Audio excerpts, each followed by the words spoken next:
The very hungry caterpillar eats snacks and opposites book. It is snack time. Can the very hungry caterpillar eat snacks that are opposite from each other? For a special treat, how about a bite from this small cupcake and big cake?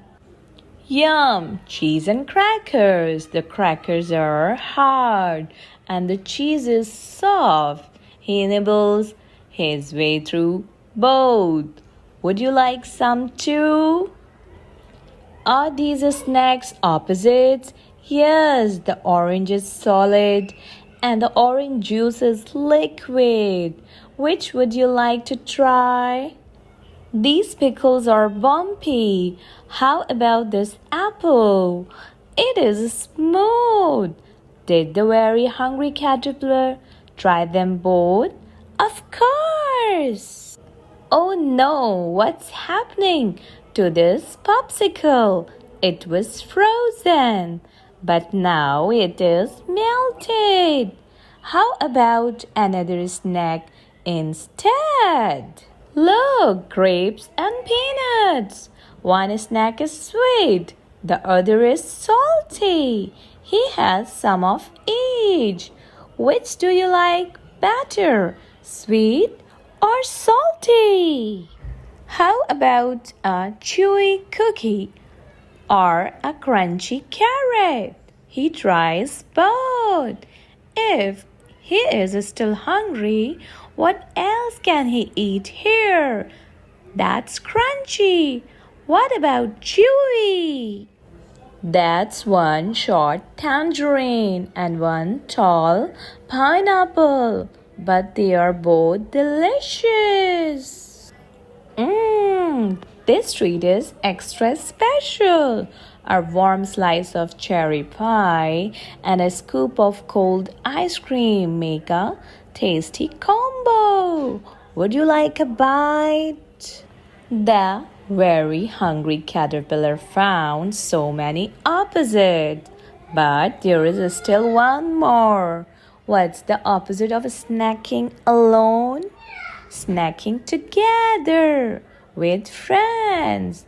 What would you like for a snack? The end. Billy was worried. Written and illustrated by Ray Cockram. Billy was worried. Things had been a bit upside down recently. You see, Billy liked going to the park and seeing his friends. He liked visiting his nan. But most of all, Billy liked going to school. But then one day Billy was told that his school would have to close. Nobody knew when it would open again. And that wasn't the only thing to change either.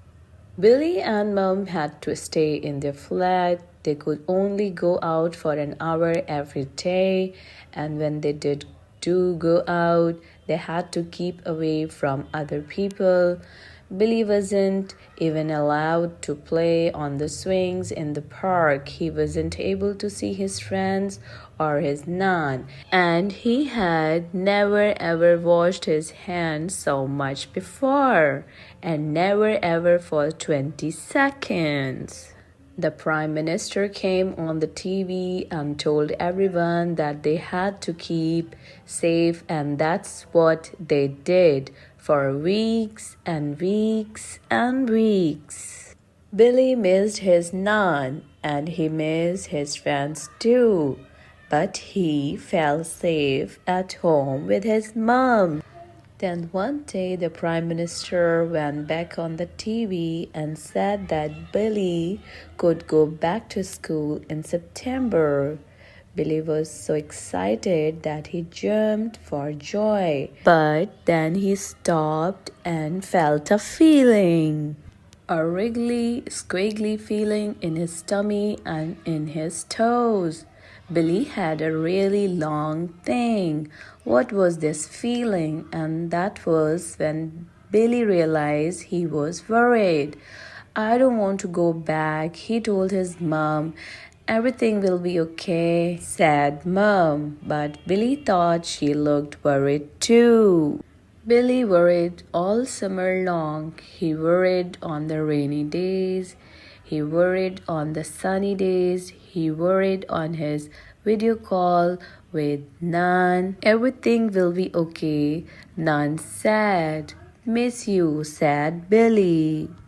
On the first day of school, Billy got up and had his breakfast. Then he brushed his teeth and put on his uniform. Then he washed his hands for ages and ages and ages. Mom took his very clean hand and they walked to school. I won't know what to do, Billy thought. But when he got to the gates, there was Mr. Tall in a bright yellow jacket. Good morning, Billy, said Mr. Tall. This way, and he opened the gate and showed Billy into the playground. But I won't know where to go next, thought Billy. Good morning, Billy. This way, said Mrs. Shropshire, who was waiting at the door. Follow the signs into the school, she said with a big smile. But I don't know where my class is, thought Billy. Good morning, Billy, said Mrs. Crocker. She showed Billy where to wash his hands and showed him to his new class. Everything was so clean and new. Billy had his own chair and his own desk with his own equipment. Billy's new teacher, Mr. Long, sat everyone down and then told them all about school. Some things are different and some are the same, he said. So we won't share equipment and we won't share space, but he told everyone we will share smiles and laughter, stories and song. And we will share learning and adventure and fun and games. So let's get started. Billy opened up his new equipment bag and got out his pen. Billy worked really hard. He wrote in his books, he played with his friends, and he washed his hands a lot. Billy felt safe and happy. At home time, he met his mom at the gate. Was everything okay? Asked Mom. Billy smiled. Yes, Mom, he said, and he realized that he wasn't worried anymore. The end.